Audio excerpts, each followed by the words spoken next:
আসসালামু আলাইকুম।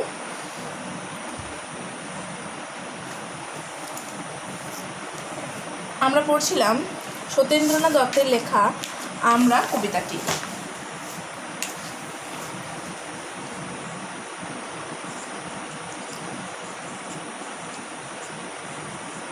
যে কবিতাটি মূলত বাঙালি জাতির জয়গাথা যেখানে রচনা করা হয়েছে।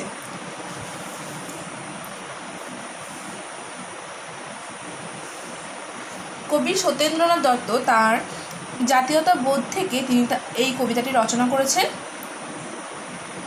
আমরা এই কবিতাটির দুটি স্তবক পাঠ করেছি।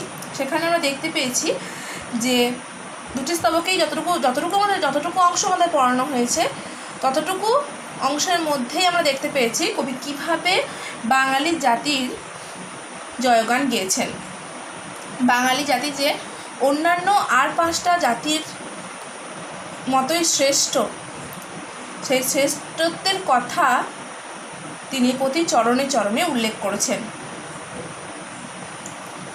যাই হোক, কথা বেশি না বাড়িয়ে আমি 3য় স্তবক থেকে পড়া শুরু করছি, কারণ কবিতাটা বেশ বড় কবিতা, আজকেও হয়তো শেষ করতে পারবো না, তো সেই জন্য পড়া শুরু করছি। তোমরা তোমাদের বইয়ের 58 পৃষ্ঠাটা খোলো।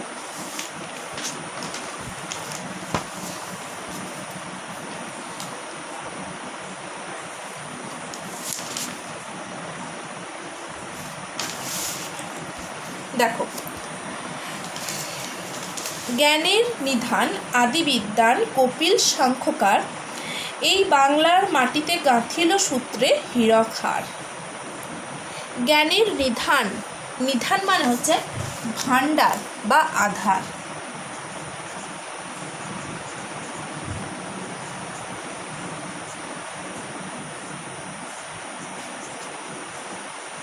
জ্ঞানের ভাণ্ডার কে?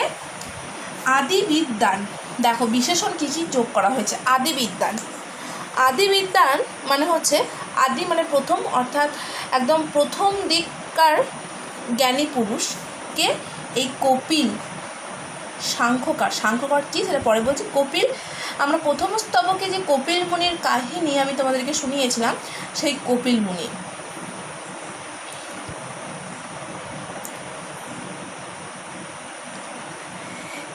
এই কপিল মুনিকে আদি জ্ঞানী বলা হয়েছে।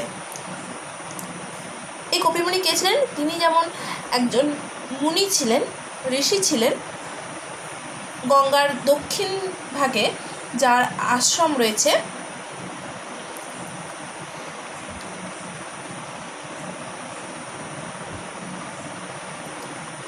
তেমনি পাশাপাশি তিনি দর্শন শাস্ত্রের এক শাখা যেটা সাংখ্য দর্শন, সেই সাংখ্য দর্শনের প্রণেতাও ছিলেন কিন্তু তিনি। তাহলে কী বলছে? জ্ঞানের নিধান, জ্ঞানের ভাণ্ডার, আদিবিদ্বান কপিল সাংখ্যকার। আদিবিদ্যার প্রথম জ্ঞানী পুরুষ এই কপিল মুনি, যিনি সাংখ্যকার অর্থাৎ সাংখ্য দর্শনের রচয়িতা, সাংখ্য দর্শনের প্রণেতা। তাহলে কপিল মুনির দুটি বিশেষণ যোগ করা হয়েছে। কী কী? একটা জ্ঞানের নিধান আর একটা আদিবিদ্বান। সাংখ্যকার দর্শন, ষড়দর্শন। কটা দর্শন বললাম? ষড় মানে বুঝতে পারছো 6টা দর্শন। এই ষড়দর্শনে বেদ হিন্দুদের পবিত্র ধর্মগ্রন্থের মধ্যে একটা, সেই বেদের মানে যে সমস্ত দার্শনিক তত্ত্বগুলি আছে সেইগুলি নিয়ে তিনি দার্শনিক তাঁর নিজস্ব মতামত পোষণ করেছেন। এই ষড়দর্শন কী কী জেনে রাখো। সাংখ্য দর্শন, যোগ দর্শন, ন্যায় দর্শন, বৈশেষিক দর্শন,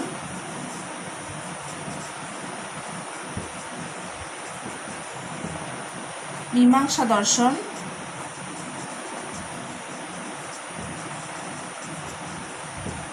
ও বেদান্ত দর্শন। এই 6 প্রকার দর্শন, এই 6টা দর্শন 6জন আলাদা আলাদা ব্যক্তি প্রণয়ন করেছেন। এই সাংখ্য দর্শনের প্রণেতা হলেন এই কপিল মুনি। এই প্রত্যেকটা দর্শনেই বেদের যে দার্শনিক তত্ত্ব, দার্শনিক ভাবনা, সেই ভাবনা এখানে পোষণ করা হয়েছে এবং অন্যান্য প্রত্যেকটা ভিন্ন ভিন্ন দার্শনিক তার নিজস্ব মতামত এই দর্শনে দেখিয়েছেন। তাহলে এই সাংখ্য দর্শনের প্রণেতা হলেন কিন্তু কপিল মুনি। এই বাংলার মাটিতে গাঁথিল সূত্রে হীরক হার বলছে তিনি যেভাবে তার দর্শন শাস্ত্রে বেদের ধ্যান ধারণাকে বিশ্লেষণ করেছেন, নিজস্ব মতামত পোষণ করেছেন, যেন হীরক হার, হীরের হার, হীরে মহামূল্যবান একটা রত্ন, সেই মনে হচ্ছে যেন এই বাংলার মাটিতে তিনি বাংলার মাটিতে দাঁড়িয়ে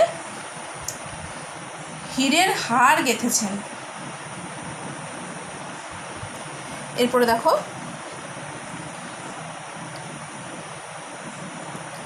বাঙালি অতীশ লঙ্ঘিল গিরি তুষারে ভয়ঙ্কর, জ্বালিল জ্ঞানের দ্বীপ তিব্বতে বাঙালি দীপঙ্কর। ক্লাস 7-এ তোমাদের একদম শেষ দিকে একটা চ্যাপ্টার পড়ানো হয়েছিল। কি চ্যাপ্টারটার নাম? দেবাত্মা হিমালয়।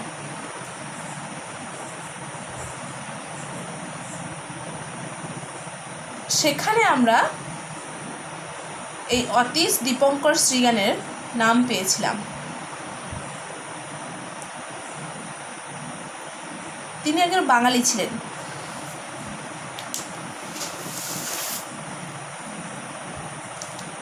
তিনি 982 খ্রিস্টাব্দে বিক্রমপুর পরগনার বজ্রযোগিনী গ্রামে জন্মগ্রহণ করেছিলেন। তিনি একজন বৌদ্ধ ভিক্ষু তথা বৌদ্ধ ধর্ম প্রচারক। বৌদ্ধ ধর্মের যে মহাযান যে ভাগটা, সেই ভাগের তিনি প্রচারক ছিলেন।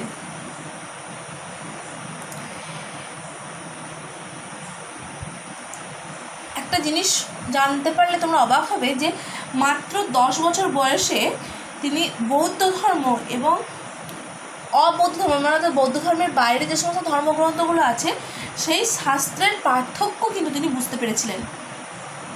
তাহলে তোমরা বুঝতে পারছো যে উনি কতটা প্রতিভার অধিকারী ছিলেন। 10 বছর বয়স, যে বয়সটা কিনা খেলাধুলা করে সময় কাটানোর সময়, সেই সময়ে তিনি বৌদ্ধ দর্শন, বৌদ্ধ ধর্ম শাস্ত্র আর অবৌদ্ধ ধর্মশাস্ত্রের পার্থক্যটা কিন্তু তিনি তখনই বুঝতে পেরেছিলেন। 12 বছর বয়সে নালন্দার আচার্য বোধিভদ্র তাকে শ্রমণ রূপে দীক্ষা দেন এবং তখন থেকে তার নাম হয় দীপঙ্কর শ্রীজ্ঞান। তার নাম ছিল অতীশ দীপঙ্কর, কিন্তু তার নাম হয়ে যায় দীপঙ্কর শ্রীজ্ঞান।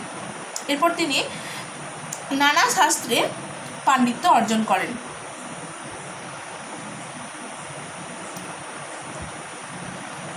বিক্রমশিলার যে মহাবিহার, সেই মহাবিহারে অধ্যাপনার দায়িত্বভার তিনি গ্রহণ করেছিলেন।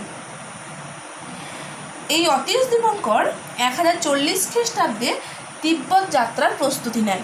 দেখো বলেছে বাঙালি অতীশ লঙ্ঘিল গিরি, লঙ্ঘিল মানে লঙ্ঘন করলো, গিরি পর্বত, তুষার ভয়ঙ্কর, যে তুষার ধবলে পরিপূর্ণ যে গিরি, তুষার বরফাবৃত যে পর্বত, সেই পর্বতকে লঙ্ঘন করা দুঃসাধ্য, কিন্তু সেই দুঃসাধ্য, সেই ভয়ঙ্কর কাজকে সাধ্য করেছেন এই অতীশ দীপঙ্কর। তিনি কী করলেন? সেই তিব্বতে গিয়ে বৌদ্ধ ধর্মের মহাযান দলের হয়ে তিনি প্রচার করলেন। কি প্রচার করলেন? বৌদ্ধ ধর্মের প্রচার করলেন। তিনি বেশ কয়েকটি গ্রন্থ রচনা করেছেন। তাদের মধ্যে হলো বোধি পথ প্রদীপ, মহাযান, পথ সাধন বর্ণ সমগ্রহ ইত্যাদি। তিব্বতের লাসানগরেই তিনি এক মন্দিরের কাছে শেষ নিঃশ্বাস ত্যাগ করেন। তাহলে এই যে তিব্বতে গিয়ে বৌদ্ধ ধর্মে যে প্রচার করেছিলেন, সেখানে গিয়ে যে জ্ঞানের আলো জ্বালিয়েছিলেন, তিনি কিন্তু এই একজন বাঙালি। এটাই কবি এখানে বলতে চেয়েছেন। এরপর দেখো, কিশোর বয়সে পক্ষধরের পক্ষ শাতন করি, বাঙালির ছেলে ফিরে এলো দেশে যশের মুকুট পরি। পক্ষধরই বা কে? পক্ষ শাতন শব্দের অর্থ কি? কিশোর বয়সে, কিশোর বয়স কি? বাল্যকাল অতিক্রম করেছে কিন্তু এখনো যৌবনে প্রবেশ করেনি, এই মাঝামাঝি বয়সটা কিশোর। সেই কিশোর বয়সে একজন কিশোর একজন বিখ্যাত তার্কিক মানে তর্কবিদ, যিনি একজন নৈয়ায়িকও ছিলেন, যার নাম জয়দেব মিশ্র। সেই জয়দেব মিশ্রকে হার মানিয়েছিলেন কে? একজন বাঙালি, নবদ্বীপের বসবাসকারী একজন বাঙালি, যার নাম রঘুনাথ শিরোমণি। এবার দেখো লাইনে চলে এসো, কিশোর বয়সে পক্ষধরের পক্ষ শাতন করে। পক্ষধর কি সেটা পরে বলছি।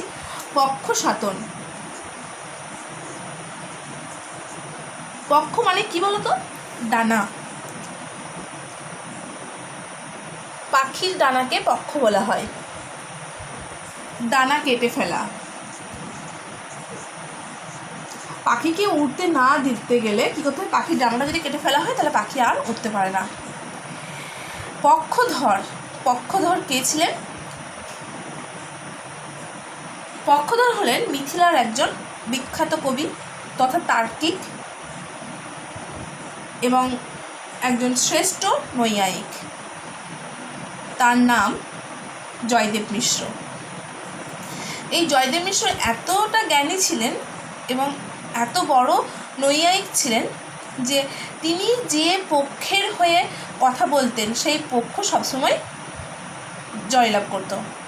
সেই জন্য তার জয়দেবের নাম হয়েছিল, জয়দেব মিশ্রের নাম হয়েছিল পক্ষধর। তাহলে এই পক্ষধর নামটা তাৎপর্য বুঝতে পারলে? পক্ষধর কেন হয়েছিল? কারণ এই মিথিলার এই বিখ্যাত কবি, এই বিখ্যাত নৈয়ায়িক, তিনি যে তর্কে অংশগ্রহণ করতেন, তিনি যে পক্ষে হয়ে বলতেন, তোমাদের ডিবেট কম্পিটিশন হয়, সেখানে একটা পক্ষে থাকে একটা বিপক্ষে থাকে, এবার যে দল ভালো বলতে পারে সেই দল জয়লাভ করে। ঠিক তেমনি এই জয়দেব মিশ্র যে দলের হয়ে কথা বলতেন সেই দলটা কিন্তু জয়লাভ করতো, তাতে পক্ষই হোক বিপক্ষই হোক। সেই জন্য ওনার নাম হয়েছিল পক্ষধর। এই পক্ষধরকে মানে উনি এত জ্ঞানী যে উনি সবসময় জয়লাভ করতেন। এই পক্ষধরকে কিশোর বয়সে নবদ্বীপের অধিবাসী রঘুনাথ শিরোমণি, সেই রঘুনাথ শিরোমণি এই পক্ষধরকে হারিয়ে দিয়েছিল, অর্থাৎ তার ডানা কেটে ফেলেছিল। পক্ষধর ওই জন্যই পক্ষ শাতন কথাটা বলা হয়েছে। এই বিখ্যাত তার্কিক একজন কিশোর রঘুনাথ শিরোমণির কাছে হার মেনেছিলেন। সেই রঘুনাথ শিরোমণি একজন নবদ্বীপের অধিবাসী, সেটা বাঙালির অন্তর্গত। সেই জন্য বলা হয়েছে বাঙালির ছেলে ফিরে এলো যশের মুকুট পরি। যশ খ্যাতি লাভ করেছিল এই রঘুনাথ শিরোমণি। কেন? যে বিখ্যাত তার্কিক রঘুনাথ জয়দেব মিশ্রকে সে হার মানিয়েছে, সেই জয় নিয়ে সে বাংলায় ফিরেছিল। বাংলার রবি জয়দেব কবি কান্ত কমল পদে করেছে সুরভি সংস্কৃতের কাঞ্চন উপনদে। বাংলার রবি, রবি বলতে আমরা বিশ্বকবি, বিশ্ববরেণ্য কবি রবীন্দ্রনাথ ঠাকুর সম্পর্কেই বুঝি। এই বাংলার রবি বলা হয়েছে জয়দেব, কবি জয়দেবকে। এখানে জয়দেব মিশ্র নয়। এই জয়দেব বলে একটু তাহলে বুঝতে পারবে, যাদের বীরভূমে বাড়ি তারা খুব ভালোভাবেই জানো। বীরভূম জেলার অজয় নদীর ঠিক তীরবর্তী কেন্দুবিল্ল গ্রামে এই জন্মগ্রহণ করেছিলেন জয়দেব।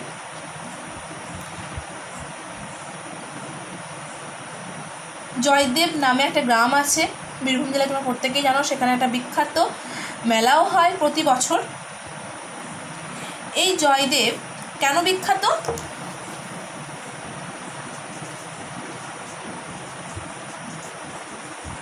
এই গীত গোবিন্দম নামক কাব্য রচনার জন্য। এটা কি কাব্য?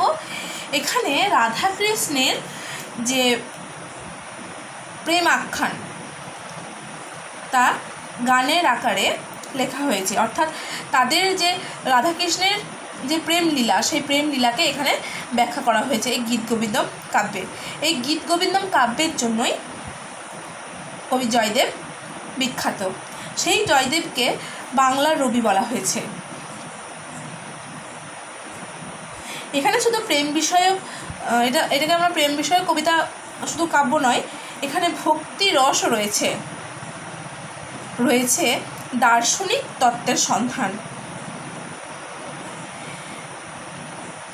এই কবি জয়দেব তার এই গীত গোবিন্দ কাব্যের দ্বারা মনে হচ্ছে যে কোমল অর্থাৎ নরম পায়ে করেছে সুরভি।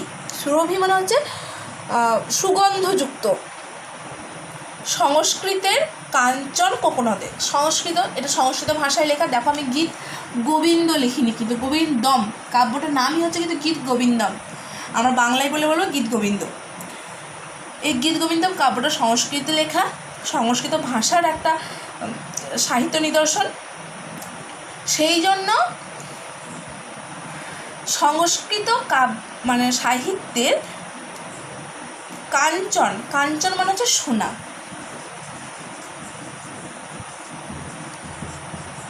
সোনা খুব মূল্যবান। কোকোনদ লাল রঙের পদ্ম। লাল রঙের পদ্ম কতটা দৃষ্টি আকর্ষণ করে বলো তো?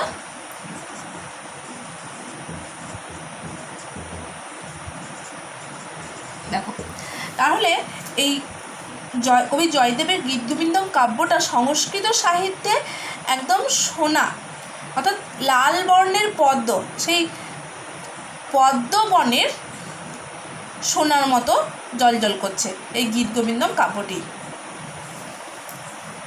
বোঝা গেল? এরপরের স্তবকে চলে যায়।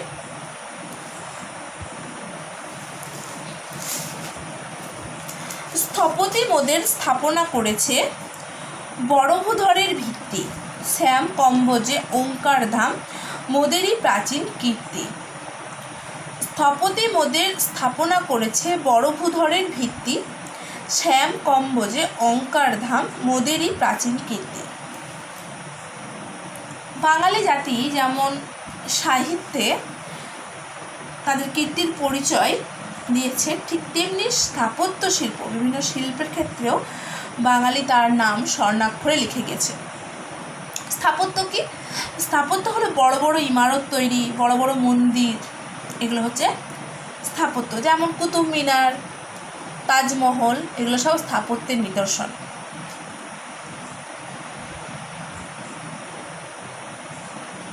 এক্ষেত্রে কবি বড়ভূধর, এই বড়ভূধর হলো একটা মন্দির যেটা অষ্টম ও নবম শতাব্দীতে জবদ্বীপ তথা ইন্দোনেশিয়াতে এই মন্দির নির্মাণ করা হয়েছিল। মন্দিরের নাম কি? বড়ভূধর। এটা একটা বৌদ্ধ মন্দির। এই বৌদ্ধ মন্দিরটি শৈলেন্দ্র রাজবংশের আমলে নির্মাণ করা হয়েছে। এই মন্দির নির্মাণে কিনা বাঙালির একটা বড় অবদান রয়েছে, কবি একথা এখানে বলেছেন। তার পরের লাইন দেখো, শ্যাম কম্বোজে ওঙ্কার ধাম মোদেরই প্রাচীন কীর্তি। শ্যাম দেশ বর্তমানে যার নাম হচ্ছে থাইল্যান্ড, আর কম্বোজ বর্তমানে যার নাম হচ্ছে কম্বোডিয়া। এই শ্যাম আর কম্বোজ এই দুটোই কিন্তু দক্ষিণ পূর্ব এশিয়ার একটা দেশ। তাহলে শ্যাম কি বললাম? শ্যাম দেশ, যার বর্তমান নাম হচ্ছে থাইল্যান্ড, সাদা হাতির জন্য বিখ্যাত। আর কম্বোজ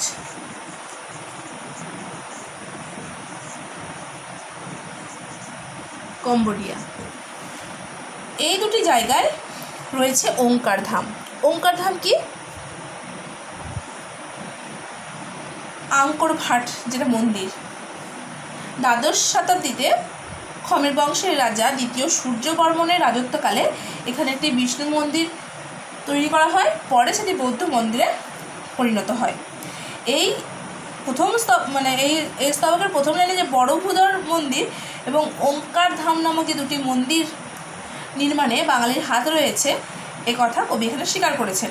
কারণ সেই সময় দক্ষিণ পূর্ব এশিয়ার সঙ্গে পাল রাজাদের একটা বাণিজ্যিক সম্পর্ক ছিল এবং সেই সম্পর্কের জেরেই এই সমস্ত মন্দির নির্মাণে বাঙালি অনেকটা জড়িত।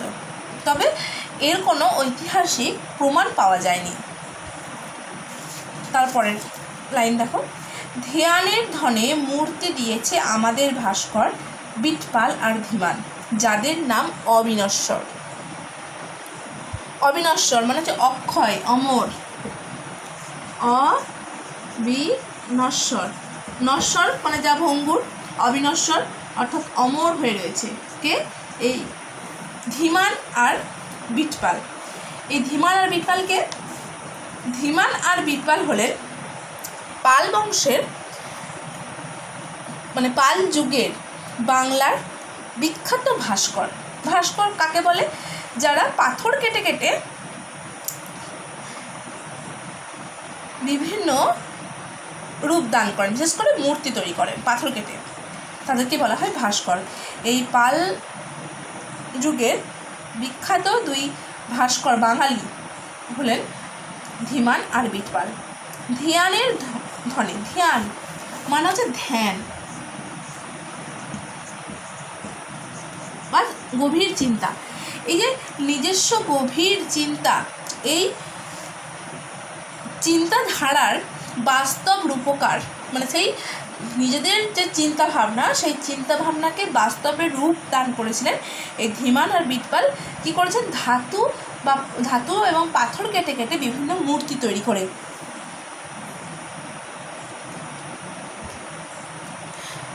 এই দুজন বিখ্যাত বাঙালি ভাস্কর তাদের যে নিজস্ব চিন্তাধারা, তাদের যে নিজস্ব ধ্যান ধারণা, তা পাথর কেটে কেটে বিভিন্ন মূর্তি তৈরি করে তা প্রকাশ করেছেন।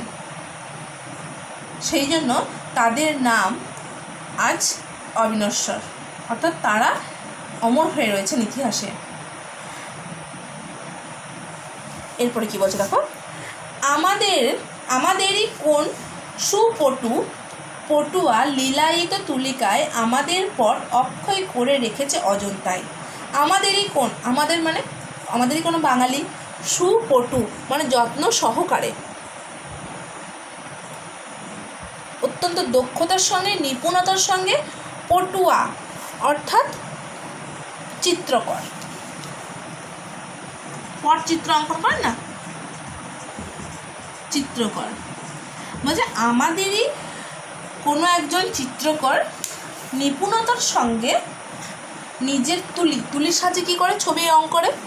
সেই তুলির সাহায্যে আমাদের পট মানে হচ্ছে ছবি, আমাদের ছবি এঁকেছে। আমাদের কেন বলেছে সেটা বলছি। পট অক্ষয় করে রেখেছে অজন্তায়। অজন্তা মহারাষ্ট্রের ঔরঙ্গাবাদ অঞ্চলে এই অজন্তার গুহা আছে। কটা গুহা? 30টা গুহা আছে। সেই গুহার দেওয়ালে খ্রিস্টপূর্ব 2য় শতাব্দী থেকে খ্রিস্টীয় 7ম শতাব্দীর মধ্যে বুদ্ধদেবের জীবন এবং তার জাতকের কাহিনী নিয়ে ফ্রেস্কো পদ্ধতিতে ছবি আঁকা হয়েছিল সেখানে। এই গুহার চিত্রের জন্য অজন্তা সারা পৃথিবীতে বিখ্যাত। তো সেই অজন্তার যে 30টি গুহা বললাম, তার মধ্যে 17 নম্বর গুহাতে আমরা দ্বিতীয় স্তবকে একজনের নাম পড়েছি, বিজয় সিংহ, যিনি লঙ্কা জয় করেছিলেন। সেই বিজয় সিংহর যে তার যে লঙ্কা জয়লাভ, তার যুদ্ধে যাওয়ার যে প্রস্তুতি, সেটা চিত্রাকারে অঙ্কন করা আছে সেই 17 নম্বর গুহাতে।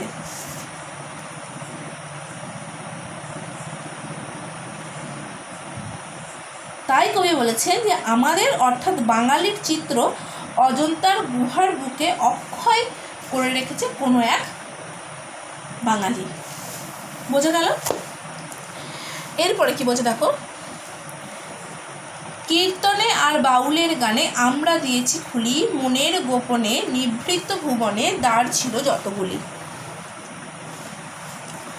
নিভৃত মানে গোপন। কীর্তন কি? কীর্তন হলো রাধাকৃষ্ণের যে প্রেম লীলা, সেই প্রেম লীলা বিষয়ক গান।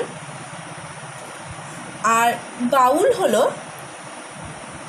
আধ্যাত্মিক সঙ্গীত, যেখানে বাউলরা একতারার সাহায্যে এই গান গেয়ে গেয়ে বেড়ান। একজন বিখ্যাত বাউল হলেন লালন ফকির। লালন ফকিরের নাম তোমরা প্রত্যেককেই জানো। সেই কীর্তন আর বাউল গান এতটাই মধুর যে সেই গান, কীর্তন আর বাউল গান শুনলে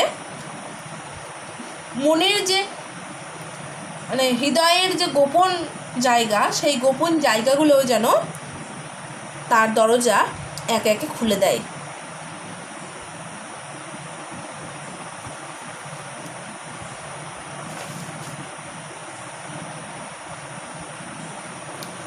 এরপরে দেখো কি বলছে, মন্বন্তরে মরিনি আমরা মারি নিয়ে ঘর করি। মন্বন্তরে মরিনি আমরা মারি নিয়ে ঘর করি। মন্বন্তর মানে ৭৬-এর মন্বন্তর। ৭৬-এর মন্বন্তরে বাংলার বুকে এক ভয়ঙ্কর সময় ছিল। দেশব্যাপী দুর্ভিক্ষ আর আকাল নেমে এসেছিল। সেখানে লক্ষ লক্ষ মানুষের প্রাণ চলে গিয়েছিল। কিন্তু তবুও এই অনাহারে অর্ধাহারে মানুষ তিল তিল করে মারা যাচ্ছিল, মৃত্যুর কোলে ঢলে পড়ছিল। তাই গ্রামের মানুষ গ্রাম ছেড়ে বাঁচার আশায় শহরের বুকে চলে গিয়েছিল। ৭৬-এর মন্বন্তর কতটা বিপর্যয়মূলক সময়। মন্বন্তরে আমরা মরিনি, বলছে এই বাঙালি জাতি এত শক্ত যে মন্বন্তরেও তারা মরেনি। আমরা মারি নিয়ে ঘর করি। মারি মানে হচ্ছে মহামারী। যেমন আগে ছিল কলেরা, বসন্ত। যখন এই কলেরা যখন আসতো তখন গ্রামকে গ্রাম একেবারে সাবার হয়ে যেত, সবাই মারা যেত। বসন্ত রোগে আক্রান্ত হলে তখন সব একে একে মারা যেত। ঠিক বর্তমান পরিস্থিতিতে যেটা করোনা, এও কিন্তু একটা মহামারী, অতিমারী। লক্ষ লক্ষ মানুষ মারা গেছে এই করোনা ভাইরাসে। বলছে আমরা এই অতিমারীকে নিয়েই আমরা ঘর করছি। সত্যি তো তাই। দেখো আমরা কিন্তু সেই করোনার পরিস্থিতিতে দাঁড়িয়ে কিন্তু আমরা তো সবাই প্রায়ই জীবিত আছি। তার সঙ্গে আমরা লড়াই করছি প্রতি মুহূর্তে। বাঁচিয়া গিয়েছি বিধির আশিসে অমৃতের টিকা পড়ি। বিধি অর্থাৎ বিধাতা, আশিস মানে আশীর্বাদে। ভগবানের আশীর্বাদে আমরা কোনো রকমে বেঁচে আছি। অর্থাৎ ভগবান যেন আমাদেরকে অমৃতের টিকা পরিয়ে দিয়েছেন। অমৃত যা খেলে মানুষ অমর হয়ে যায়। তাহলে কি বলছে যে এই বাঙালি জাতি মহামারীতে হোক বা মন্বন্তরেই হোক, তারা কিন্তু পৃথিবী থেকে নিশ্চিহ্ন হয়ে যায়নি। তারা সব রকম প্রতিকূলতার সঙ্গে লড়াই করে এই পৃথিবীর বুকে নিজের অস্তিত্বকে কিন্তু আজও টিকিয়ে রেখেছে। সেটা ভগবানের আশীর্বাদেই হোক বা নিজেদের বাঁচার তাগিদেই হোক। দেবতারে মোরা আত্মীয় জানি আকাশে প্রদীপ জ্বালি, আমাদেরই এই কুঠিরে দেখেছি মানুষের ঠাকুরালি। দেবতারে মোরা আত্মীয় জানি। আত্মীয় মানে আত্মীয়কে, আত্মার সম্পর্কে যে সঙ্গে যে সম্পর্ক, তাকেই বলা হয় আত্মীয়। দেবতাদেরকে এই বাঙালিরা আত্মীয় মনে করে। ঠিক তেমনি আকাশে প্রদীপ জ্বালি। এই আকাশে প্রদীপ জ্বালি কি, এই কার্তিক মাস চলছে এখন, এই কার্তিক মাসে বাঙালিরা কী করে বলো তো, সন্ধ্যাবেলায় দেবতাদের উদ্দেশ্যে এবং যারা পূর্বপুরুষ যারা মারা গেছেন তাদের উদ্দেশ্যে উঁচু স্থানে একটা বাঁশের ডগাতে প্রদীপ জ্বেলে দেওয়া হয়। বাঙালিদের মধ্যে এই একটা রীতি প্রচলন আছে, এটাকেই বলা হচ্ছে আকাশ প্রদীপ। এই আকাশ প্রদীপ দিয়ে একটা গান আছে জানো তো, লতা মঙ্গেশকরের গান আকাশ প্রদীপ জ্বলে। গানটা শুনবে তোমরা, দিয়ে বুঝতে পারবে। তাহলে সেখানে দেবতাদের উদ্দেশ্যে এবং পূর্বপুরুষদেরকে স্মরণ করার জন্য তাদের উদ্দেশ্যে এই বাঁশের ডগায় প্রদীপ জ্বেলে দেওয়া হয়। এটাই হলো আকাশ প্রদীপ। আমাদেরই এই কুঠিরে দেখেছি মানুষের ঠাকুরালি। ঠাকুরালি কি? ঠাকুরালি শব্দের অর্থ হলো দেবতার মতো মহিমা সম্পন্ন ব্যক্তি। ঠাকুরালি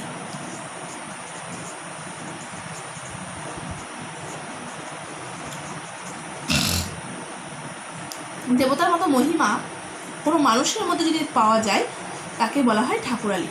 অবশ্যই এখানে ঠাকুরালি বলতে কিন্তু শ্রী চৈতন্য দেবের কথা বলা হয়েছে। বাঙালিরা তার ঘরের ছেলে মানে কোনো ব্যক্তি যদি তার নিজের কর্মকাণ্ডের দ্বারা দেবতার মতো মহিমা লাভ করে তাকেই বলা হয় ঠাকুরালি। এমন মানুষের সংখ্যা কিন্তু খুবই কম। বাঙালির মধ্যে একজন জগৎ বিখ্যাত হয়ে রয়েছেন এই ঠাকুরালি, তিনি হলেন মহাপ্রভু শ্রী চৈতন্যদেব। যিনি নিজের জীবদ্দশাতেই মানুষ তাকে দেবতা হিসেবে পূজা করত। তোমরা যদি শ্রী চৈতন্যদেবের জীবন কাহিনী পড়ো তোমরা সেটা দেখতে পাবে তিনি মানুষকে কিভাবে নিজ গুণে তার নিজের শ্রদ্ধা ভালোবাসা দিয়ে মানুষকে কীভাবে কাছে টেনে নিয়েছে। তার কাছে কিন্তু মানে উচ্চ বংশ বা বর্ণ প্রথাটা তার কাছে কিছুই ছিল না। তিনি মানে আকুলে এই বর্ণ নির্বিশেষে সকলকে নিজের ভালোবাসার ধন কিন্তু বিতরণ করেছিলেন। সেই জন্যই কিন্তু তিনি নিজের গুণের জন্য মানুষের হৃদয়ে রয়ে গেছেন। এটা আমরা পরে বুঝতে পারবো। এবার কী বলছে যে ঘরের ছেলের চোখে দেখেছি বিশ্বভূপের ছায়া। বিশ্বভূপ মানে হচ্ছে পৃথিবীর সম্রাট। এই পৃথিবীর সম্রাটই হয়েছিলেন একজন আমাদের এই ঘরের ছেলে, অর্থাৎ একজন বাঙালি। তিনি কে? তিনি হলেন শ্রী চৈতন্যদেব।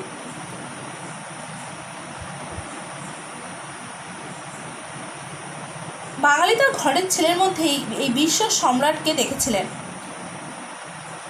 তিনি মানে একজন ব্যক্তি শুধু জমি বা ক্ষমতার অধিকারী হলেই যে তিনি একজন রাজা হতে পারেন এমনটা কিন্তু নয়। তিনি তার ব্যবহারের দ্বারা সকলের কাছে মানে উচ্চ নীচ ভেদাভেদ না করে, আমি আগেই বললাম শ্রী চৈতন্যদেব সকল মানুষের মধ্যে ভালোবাসা বিতরণ করতেন, আর ওই মানুষের হৃদয়ের রাজা হয়ে উঠেছিলেন তিনি। সকালের এই সকল মানুষের কাছে তিনি আদর্শ মানুষ হিসেবে গ্রহণযোগ্য হয়েছিলেন। সেই জন্য কবি কিন্তু এই লাইনটা তুলে ধরেছেন। বাঙালির হিয়া অমিয় মথিয়া নিমায় ধরেছে কায়া। অমিয় কি? অমৃত। মথিয়া মন্থন করে, নিমায় ধরেছে কায়া। অর্থাৎ বাঙালির হৃদয়ের যে অমৃত, সেই অমৃত মন্থন করে মহাপ্রভু শ্রী চৈতন্যদেবের দেহ ধারণ করেছে। এই লাইনটা খুব ইম্পর্টেন্ট। বাঙালির হিয়া, তো বাঙালির হৃদয়ের অমৃত মন্থন করে নিমাই অর্থাৎ শ্রী চৈতন্যদেব দেহ ধারণ করেছেন।